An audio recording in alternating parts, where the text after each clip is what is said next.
안녕하세요. 묵동생 소나무 한자입니다. 저희 학원에서는 한자 수업과 더불어 또 배운 한자를 통해 고급 어휘를 습득하고 또 세상을 보는 눈을 키우기 위해서 신문 기사를 활용한 논술 수업을 하고 있습니다. 올해는 베토벤의 탄생 250주년 기념이에요. 그래서 세계 곳곳에서 많은 공연이 열리고 또 많은 신문 기사가 실리고 또 여러 책, 베토벤에 관련된 기사가 상당히 많습니다. 베토벤의 곡은 세계에서 가장 많이 연주되는 클래식인데요. 특히 올해는 세계 곳곳에서 정말 유명한 오케스트라들이 많은 연주를 하고 있습니다. 그러나 우리가 코로나 때문에 직접 가서 볼 수는 없죠. 유튜브에 들어가서 보면 그 공연을 무료로 볼 수 있으니 한번 꼭 들어보면 좋겠습니다. 그래서 이 포스터를 통해서 나오는 단어를 보면서 한자를 알면 또 새로운 걸 접할 때 얼마나 잘 이해할 수가 있나 한자를 가지고 여기 나오는 단어를 한번 설명해 보도록 하겠습니다. KBS 교양학단에서 나왔던 포스터인데요. 코리올란 서곡이다. 그럼 서곡은 차례서 악곡곡입니다. 그러니까 차례 중에 맨 앞이란 뜻이거든요. 그래서 막을 열기 전에 또 내지는 중요한 부분을 시작하기 전에 연주하는 앞에 열리는 곡을 서곡이라고 합니다. 그러니까 여는 음악이라고 할 수 있겠죠. 또 우리가 이 단어를 한번 써보면 이 차례 서자는 말의 서두, 그러니까 우리가 말의 서두, 앞에 하는 말을 서두라고 하고 글을 쓸 때 또 앞에 쓰는 글을 서론이라 그러죠. 그래서 이 서자는 차례서이지만 맨 앞부분에 놓을 때 차례서자를 씁니다. 다음은 협주곡인데 도울협, 연주할 주, 악곡곡. 이 곡은 구불곡이라고 하지만 음악할 때는 그냥 악곡곡이라고도 써요. 같은 뜻이에요. 음악은 직선이 아니라 곡선이잖아요. 그래서 악곡곡 같은 글자를 씁니다. 그럼 우리가 협주곡이라는 단어를 우리 한자로 한번 풀어본다면 도와서 연주하는, 협조해서 연주하는 곡이라는 뜻이거든요. 즉 독주악기가 있고 독주악기와 관현악이 협조하면서 독주악기를 충분히 돋보이도록 발휘하도록 하는 곡들을 협주곡이라고 합니다. 그러면 교향곡은 어떻게 다를까요? 교향곡은 한자로 풀어보면 사길교, 올릴향, 악곡곡, 구불곡자입니다. 그러니까 정말 많은 음향들이 서로 교감하며 서로 왔다 갔다 하며 화음을 만들어내는 것을 교향곡이라고 합니다. 그러니까 굉장히 대곡들이죠. 많은 악기들, 많은 관현악기들이 서로 어울리고 서로 음을 왔다 갔다 사길교 왔다 갔다 하며 하는 음악을 교향곡이라고 합니다. 선생님 음악에 대해서 잘 모르지만 우리가 한자를 알고 있으면 대충 뜻을 이런 걸 이렇게 얘기하는구나 라고 유추해 볼 수 있다는 설명을 해보았습니다. 그리고 네이버에 보면요. 왜 베토벤을 악성이라고 부를까 하는 거 많이 나와서 제목도 악성 베토벤이라고 했는데 악성이라고 하면 음악악 성인성이에요. 그러니까 음악의 성인이라는 뜻이죠. 그래서 그럼 성인이 뭘까요? 성인은 성인성 사람인, 그러니까 성스러운 사람. 이 성인성자는 이성인이 아니에요. 일울성 사람인, 그러니까 일울성 사람인의 어른, 성인이 아니고 성스러운 사람, 그러니까 예수님, 석가모니 그런 반열에 오를 정도의 사람을 성인이라고 부르죠. 그러니까 음악의 성인이라는 건 음악에서 예수님이나 석가모니처럼 대단한 경지에 오른 최고의 사람이기 때문에 악성 베토벤이라고 불리우는 것입니다.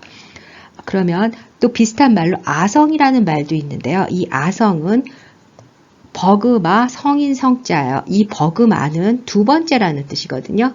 아열 때 두 번 하는 것처럼. 그래서 이 버금이라는 뜻은 두 번째이기 때문에 중국에서는 공자를 성인이라고 하고 그 두 번째 맹자를 아성이라고 부릅니다. 그러니까 어떻게 한다? 공자의 버금가는 성인이다 할 때 아성이라는 단어를 쓰고요.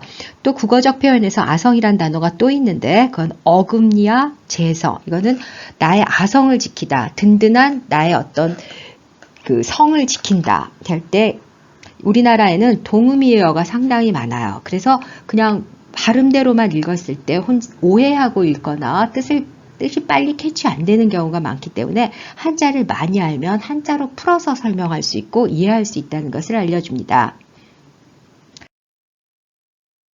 우리나라에서도 베토벤에 관한 책이 2020년 출판되었는데요. 이 책은 바이올리니스트 최은규 씨가 쓴 책입니다. 이 책의 서두에는 베토벤의 유서에 대한 글이 있어요. 그 유서를 한번 보면 남길류 글서입니다.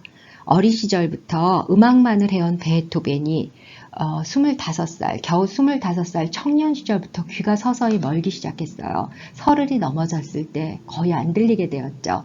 감추고 아무에게도 얘기하지 않고 얼마나 큰 고민을 했을 것이며 음악가에게 귀를 멍다는 게 얼마나 큰 타격이었겠습니까?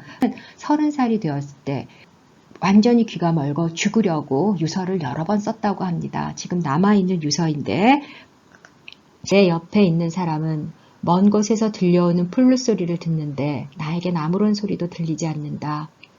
어떤 이가 목동의 노래 소리를 들릴 때 내 귀에는 아무것도 들리지 않는다는 게 얼마나 끔찍한 일인가. 이런 상황이 나를 절망으로 내몬다. 일이 좀 더 계속되었다면 나는 진직의 삶을 끝냈을 것이다.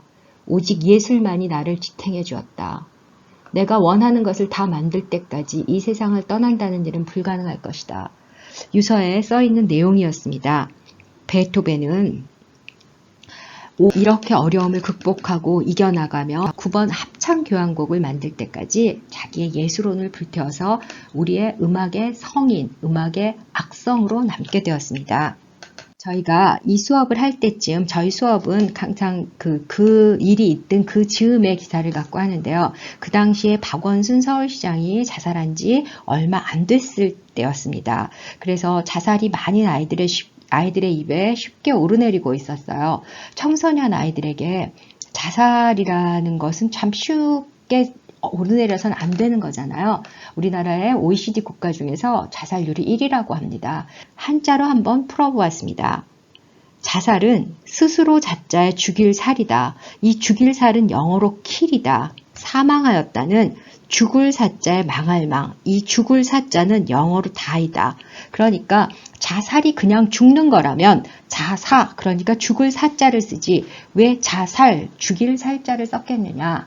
자살은 자기 자신을 죽였더라도 죽인 것이다. 킬한 것이다. 그래서 자살은 절대로 해서는 안 되는 것이다.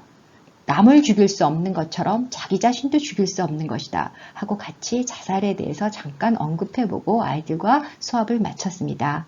한자를 통해서 고급 어휘를 많이 알게 되면 기사를 볼 때도 기사가 빨리빨리 들어오고요. 혼자서 오해하고 자기 식대로 이해하지 않게 되고요. 어려운 비문학 문장을 볼 때도 겁이 없어져요. 그래서 한자를 알아야 우리의 글을 그냥 짤막짤막한 그냥 말주변이 아니라 긴 글을 읽을 수 있는 능력이 생기고 그리고 단어를 많이 알아야 그 글을 이해하면서 읽기 때문에 지루하지 않습니다. 한자의 중요성에 대해서 한번 얘기해 보았습니다.